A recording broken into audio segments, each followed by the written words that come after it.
The Kongo class as a whole is the subject of much rancor, debate, and argument, both online and in the printed page, for a whole slew of reasons. But, as you've hopefully deduced from the title of this video, one of the things that some people get very, very agitated about is how to classify them.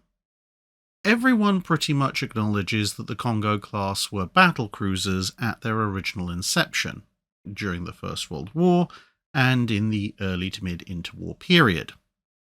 However, the argument goes, when they were reconstructed in the early to mid-1930s, depending on exactly which ship you're looking at, they supposedly emerged as rebuilt into fast battleships. And while most reasonable people don't actually care one way or the other whether you call them battlecruisers or battleships in a Second World War context, as mentioned, some people do get very, very worked up about this. So, today we're going to have a quick look at the arguments for and against calling the Kongo class fast battleships in the Second World War, and of course you're going to hear what I think. Now, cards on the table straight up. I think calling the Kongos fast battleships in the Second World War is a little bit silly, and realistically I think they are still battlecruisers, but I will try to be fair in presenting the arguments for both sides. If you have a different point of view, and you think that the Kongos should be called fast battleships, then obviously outline your arguments in the comments below, although given that I am going to address the main arguments that are commonly put forward as to why they should be called fast battleships, if you could save everyone some time and just not repeat those same things, because I'm going to explain in this video why I don't agree with those, so just telling me that again isn't going to really change anything. But if you have separate arguments or reasoning as to why they should be called fast battleships, then of course I'm perfectly happy to listen, and maybe if you're convincing enough I might even change my mind. But nonetheless, to start off walking this minefield, we first have to come up with what exactly is a battlecruiser, which is surprisingly a slightly more thorny issue than you might otherwise think. Now, battlecruisers I think can be defined in one of two ways, and it's not necessarily exclusive. You probably want to use both to work out whether or not a ship is a battlecruiser or not, and that is their role and their capability. Now, one thing you'll notice I didn't say is, what did the navies call them? Now, in some cases this can have a degree of relevance, but in many cases, especially when it comes to battlecruisers, it really doesn't help in any way, shape or form, one way or the other. Because if we were to go by what individual navies did or did not call battlecruisers, then this is a battlecruiser, because the Royal Navy classified the King George V as such initially because their speed was in excess of 25 knots, and that's what the Royal Navy's designation scheme, as a holdover from the First World War, said was a battlecruiser. Likewise, this would be a fully armoured battlecruiser, when in fact this is HMS Vanguard. Again, due to Royal Navy not having updated its classification systems. But in any naval history book worth its salt, apart from mentioning in passing the slightly amusing factor of them being designated as battlecruisers, at least initially at first in their design development phase, everyone calls these two ships battleships. And flipping it around, this SMS von der Tann would not be a battlecruiser, because the Germans classified it and its successors as Große Kreuzer, i.e. large or big cruiser, which is not battlecruiser, that would be Schlachtkreuzer. But, again, look up any book worth its salt on World War I naval history, and this is a German battlecruiser. And in a slightly odd twist of events, you have the Lexingtons, which were of course converted into aircraft carriers, and most sane people refer to them as battlecruisers, but there is a strange small number of people on the internet who insist on maintaining that the US never built battlecruisers. And then you say, well, what about the Lexingtons? At which point they argue that they are, in fact, giant scout or command cruisers based entirely on the fact their whole designation is CC rather than BC, completely disregarding the fact that if you actually look at all the preliminary designs and indeed the plans for the Lexingtons, you'll see the term battlecruiser or battleship cruiser plastered all over them by the US Navy. So that's a case of more that the US Navy calls it something, but some people have got a bee in their bonnet about it for whatever reason. So hopefully you can see from that brief tour through ships that either were designated battlecruisers but actually aren't, or weren't designated battlecruisers but for all practical intents and purposes are, exactly what a navy calls its ships is not exactly a particularly strong argument one way or the other as to what they actually are, at least when it comes to what is and is not a battlecruiser.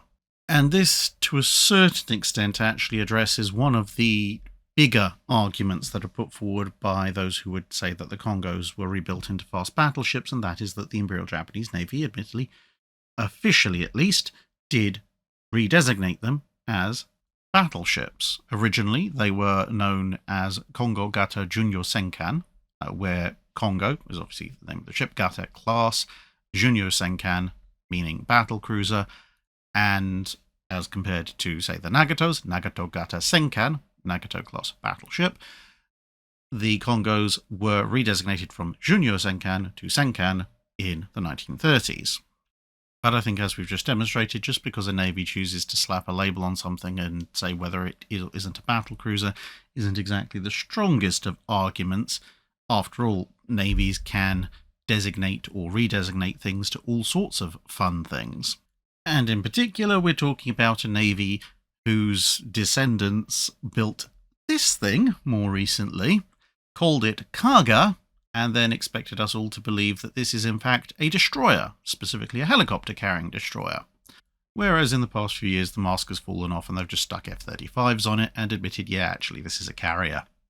And more proximately to the time period we're talking about, of course, this is a ship that is, honestly, Governor, armed with 16.1-inch guns. Now, of course, the Imperial Japanese Navy was not the only navy in the world to practice deceptive naming, but they do have something of a fairly long track record of maintaining the tradition. So that brings us back to role and capabilities.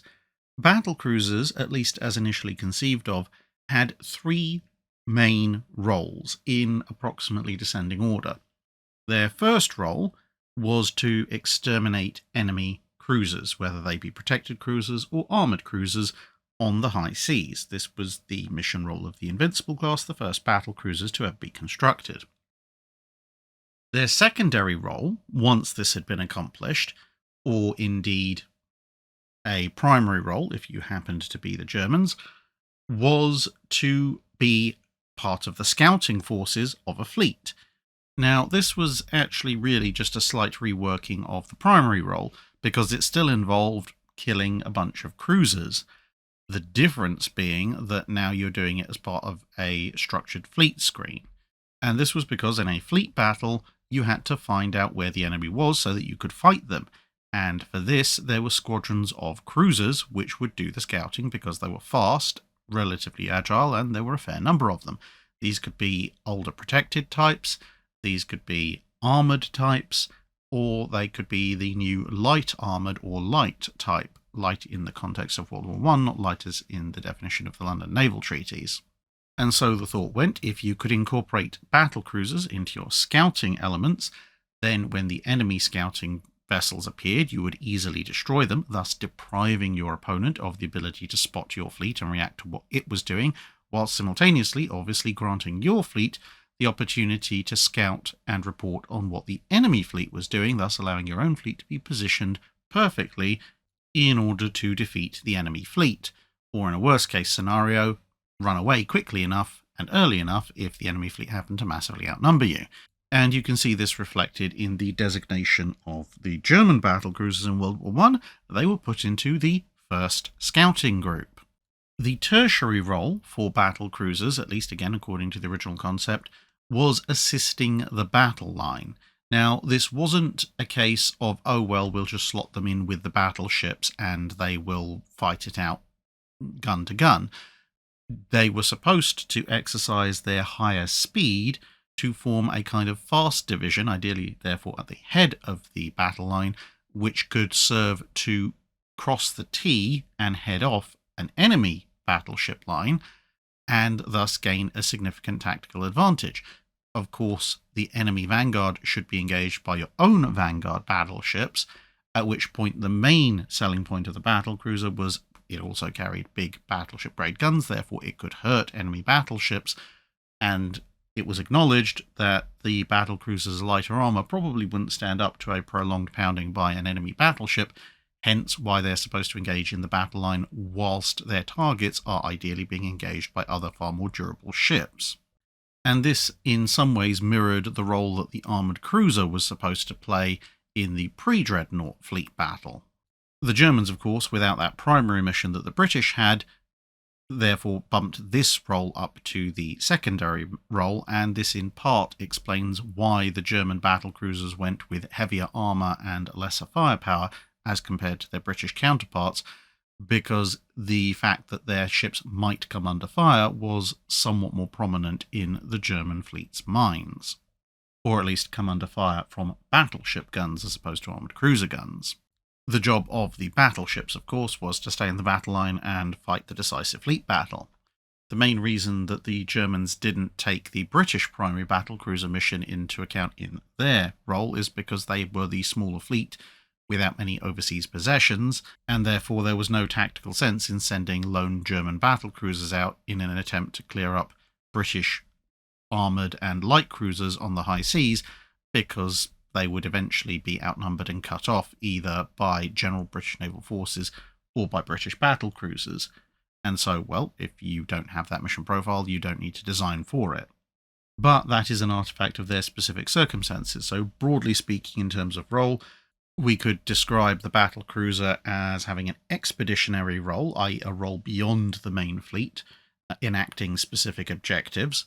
They have a reconnaissance and light forces supporting role, which takes place at the periphery of a fleet battle and doesn't involve the battle line itself directly. And then finally, they have a battle line support role. So let's take a look at the Kongos. Well, in World War I, the Japanese didn't participate in any major fleet battles, so the latter two roles don't really get a chance to be exploited at all. But we do see the Kongos take part in expeditionary roles. In fact, almost specifically the original battlecruiser mission, because they are dispatched, amongst other things, to try and initially hunt down the German East Asia Squadron under Admiral von Spee. That doesn't work because von Spee legs it, but they will also later on lead elements of the Japanese fleet in mopping up various German colonies in the Western Pacific. The main battle line does not do so. Now, that's perhaps unsurprising because, as we've said, everybody has agreed that in World War I the Kongos are battlecruisers.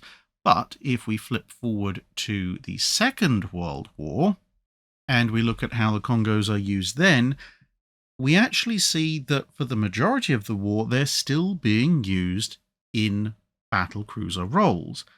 During the Guadalcanal campaign, for example, the Kongos are used in the expeditionary role. The main battle line, the Nagatos, Fusōs, Isseis, and once they're online, eventually the Yamatos, is not sent to Guadalcanal. Now, there's a number of other reasons involving speed and fuel allocation, etc. But at the end of the day, the battle line stays where it is, and it is the Kongos, supported by cruisers and destroyers, that heads out to conduct naval operations away from the decisive battle setup. So we see them bombarding Henderson Field. We see them trying to repeat this process. We see them fighting it out with enemy cruisers in the first night battle of Guadalcanal with Hiei and Kirishima and friends. And the only time they engage an enemy battleship, which would be obviously the role of normally a battleship, is when Kirishima gets jumped by USS Washington, which is not what the Japanese were planning. They didn't want that to happen. Kirishima didn't try and stick around to have a knockdown drag-out fight with Washington. She reacted exactly as a battlecruiser would when confronted by a battleship. She tried to run. It didn't do her much good, but she tried. In other parts of the 1942 and 1943 campaigns, where else do we find the Kongos? Well, we find them screening the carriers. And now, again, in part, this is because they are the larger ships the Japanese possess that are fast enough to keep up with the carriers. But this screening role is, again, a role which battlecruisers traditionally undertake under the description of roles we already looked at, protecting your capital ships, in this case the carriers, from attack by small enemy fast attack craft. In World War I, that was destroyers. In World War II, that's aircraft. And once again, note that when the Kongos are escorting the carriers, unless there are particularly exceptional circumstances, the Kongos are not supposed to be going off and engaging enemy large vessels, specifically capital ships, in surface-to-surface gun actions. They are primarily supposed to withdraw with the carriers and keep the carriers safe from any faster craft, like cruisers and destroyers or aircraft, that might try and catch up with them. And when you look at interwar planning for the decisive battle doctrine, the Kantai Kessen, when you look at the Kongos, again, if they were fast battleships, they should be with the battleships in the battle line, but you don't find them there. The Kongos are tasked with supporting the torpedo-armed cruisers and destroyers, going in and attacking the enemy fleet before it reaches the Japanese battle line. This is, again, a classic battlecruiser mission profile, supporting the scouting elements. In this case, now the scouting elements have some more teeth. And then when the battle line engages and the grand decisive battle occurs, the Kongo's role, if you look through the Japanese documents again, is not to sit there as the same as a Nagato or later on a Yamato or even a Fusō or Ise. Their place in that engagement is to support the battle line, mostly out of necessity because the Japanese lack numbers, in pretty much the same way as the German battle cruisers were supposed to support the battle line out of necessity because they lack the numbers. Now, granted, towards the very end of the Second World War, you do see the Japanese very occasionally use the Kongos in a role where you could say that they're being used as fast battleships, specifically during the Battle of Leyte Gulf, when Kongo and Haruna turn up with Nagato and Yamato, and originally Musashi, but she got sunk on the way, to confront US landing forces, or at least to try and do so. They get turned back by Taffy 3 at the Battle of Samar, and at that point they are acting in concert with, obviously, Yamato and Nagato, which are undeniably battleships. However, it's very easy to argue that at that point, given that the Japanese are using their remaining carrier fleet as a decoy, and a good chunk of the Japanese capital ship force has already been sunk, that the use of Kongo and Haruna in this situation is more just a case of we're throwing everything we've got with a reasonable turn of speed and big guns at the problem and hoping that some of it sticks, more than a specific doctrinal change all of a sudden to using them in a battle line. Because apart from anything, they're not expecting to confront American battleships. So I think it can be fairly confidently said that in the interwar period, even after their reconstructions, the Kongos were assigned to battlecruiser mission profiles, and in the time in the Second World War where the Japanese had choices about what ships to use in various engagements, again they assigned the Kongos to battlecruiser style mission roles. At no point outside of the Battle of Samar did the Japanese ever pair the Kongos up with the battleships and go, here's a battle line, fight it out. And as we said, even at Samar, they weren't expecting to fight it out with enemy battleships. They were just expecting to slip around a decoyed enemy force and destroy a bunch of relatively helpless landing craft. So if they're not assigned to a role or used in a role that would reflect a fast battleship status and are instead still being used in battlecruiser roles, perhaps it's their capability that defines them as fast battleships after the admittedly very major reconstructions that they underwent in the early to mid-1930s. Well, let's look at the baseline. The Kongos, of course, have 8 14-inch guns in 4 twin turrets. a whole smattering of secondary and tertiary armament, that really doesn't make a difference as to whether it's a battleship or battlecruiser, so we ignore that. They had a speed of around 27 knots as built, and they had a maximum 8-inch armour belt, a rather worrying 1-inch armoured deck, and 9 to 10 inches of armour on the gun turret faces. Now, for all their firepower, that actually wasn't particularly brilliant protection even by the standards of the day. Their contemporaries, the Queen Mary and Tiger, either side of their construction period, had an inch more maximum belt armour, had an inch to an inch and a half more maximum deck armour, and admittedly had very slightly thinner maximum thickness on the gun turrets, but overall, the British battlecruisers, in this case the Splendid Cats, although often derided by some for a lack of protection, were in fact better protected than the Kongos. And of course, when you're out-armoured by Queen Mary, Tiger, and to a certain extent Lion and Princess Royal, it goes without saying that the German battlecruisers were far more heavily protected still. Now, the reason I mentioned the armament, the main guns, is that one of the general rules of thumb that you can use when determining a battlecruiser or what a battlecruiser equivalent would be is to remove one turret's worth of armament from the contemporary battleship, increase speed and decrease armour. And this actually works remarkably well, because when you look at the Invincibles compared to Dreadnought has 10 guns in 5 twin turrets. The Invincibles have 8 guns in 4 twin turrets. Obviously, less protection, greater speed. The Splendid Cats, compared to the Orions, King George V's and Iron Dukes, have 1 less twin 13.5-inch turret and are faster but less well protected. Renown and Repulse have 6 15-inch guns, whereas the Revengers and Queen Elizabeth, their contemporary battleships, have 8, and are then, of course, faster but less well protected. The Germans are slightly odd, but keep to the general theme of having fewer guns and being faster but less well protected than the contemporary battleships, with the sole exception being Seydlitz, which has the same number of guns, 10, as the contemporary battleships, but has lighter guns, 11-inch guns as opposed to 12-inch guns. Now, the Kongos don't have a direct equivalent Japanese battleship because the Fusōs aren't built till the year after the Kongos begin, which in World War I terms is almost a generational advance, but compared to British battleships being built at the time, considering that Kongo was built in a British yard, the Kongos have 8 14-inch guns, the British battleships at the time have 10 13.5-inch guns, and obviously the Fusōs and then later the Iseis have 12 14-inch guns. So Kongo is very definitely a battlecruiser by armament then.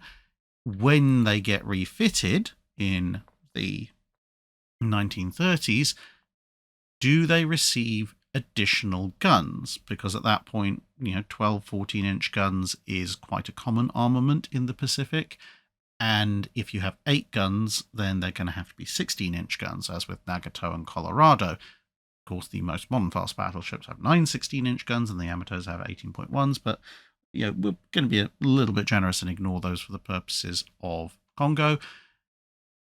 But no, the Kongos do not receive any additional guns. They still have their 8 14-inch guns. Admittedly, these guns are upgraded so they can elevate higher and thus shoot further to reflect the longer engagement distances that are available in the Second World War, but there is no overall substantial increase in firepower. Yes, they get new gun barrels, etc., but ultimately the overall hitting power of a Kongo is not that much greatly increased by the upgrades. She can just hit you further out.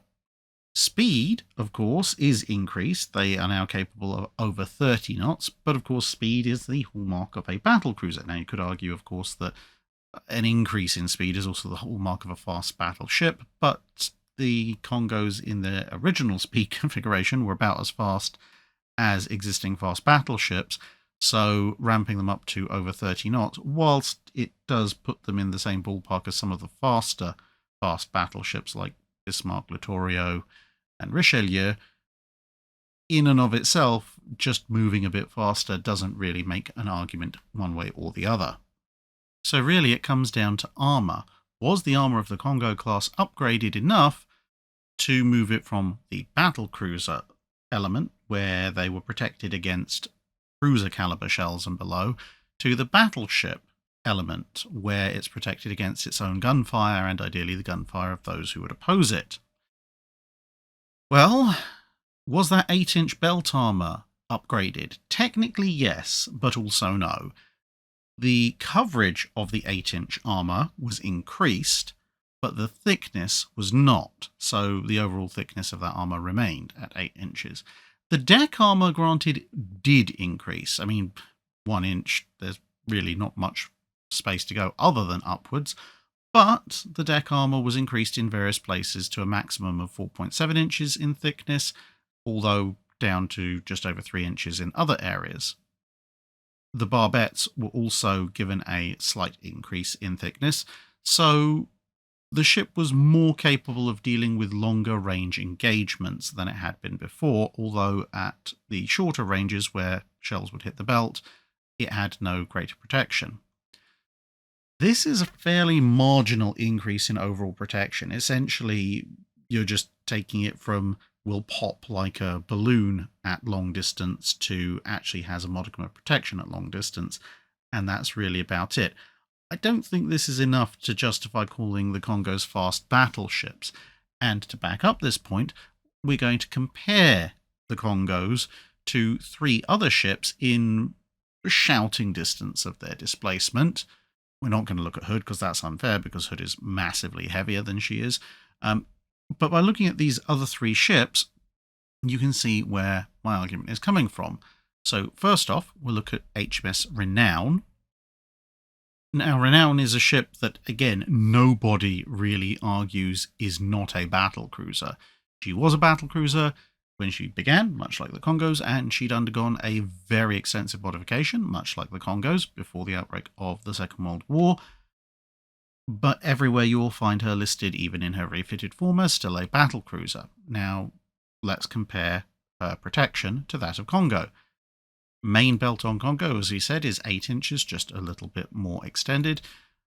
Renown's belt is 9 inches, so the battlecruiser is better protected at maximum belt thickness than the ostensible claimed fast battleship. What about deck armor? Well, the maximum deck thickness on Renown is 5 inches. 0.3 inches more than the ostensible fast battleship. Gun turrets, 9 inches. Okay, that's 1 inch less, but it's within shouting distance. So overall, protection-wise, Renown, undisputably a battlecruiser, is in her refitted form still carrying somewhat greater protection over her vitals than the Kongos, despite them being claimed as ostensibly fast battleships. So at this point, it's not looking too good for our Japanese friends if we're going to claim they are fast battleships. But there are other ships to look at. Here we have USS Alaska. She's a little bit lighter than Kongo. And of course, there's that whole issue of what exactly is Alaska, as I've done in a separate video. Although the Alaskas could be considered battlecruisers in terms of their original design role, I now think it's probably more accurate to think of them as supercruisers or very large cruisers. But nonetheless, whatever you want to call them, the Alaskas have a 9-inch belt, so they have a thicker belt than the Kongos. They have a 4-inch deck. Now, granted, this does mean that the Kongos have slightly heavier protection in some areas of their deck armor, but this is a ship that is really a oversized cruiser, not even a true battle cruiser, at which point the Alaska's protection, once you factor in both belt and deck, and obviously not looking at any of the other systems in like guns and fire control, etc., is broadly comparable. So we have a ship that's claiming to be a fast battleship whose protection is roughly on a par, on average, with a ship that isn't even quite a battlecruiser. And the last ship we're going to look at in comparison is the Dunkirk. Now, specifically the Dunkirk, not Strasbourg. As you'll know, if you've watched the channel for any significant length of time, my opinion on the Dunkirks is that the Dunkirk, as built, fits the battlecruiser role, whereas the upgraded Strasbourg just about tips the line over into being a battleship, primarily on the basis of its protection. So, given that the Dunkirks are sometimes known as battleships, sometimes both referred to as battlecruisers, and obviously with me I refer to one as one and one as the other, let's look at what I would maintain is the battlecruiser version, the Dunkirk, and its belt armour, 8.9 inches, again, almost an inch better than the Kongo's.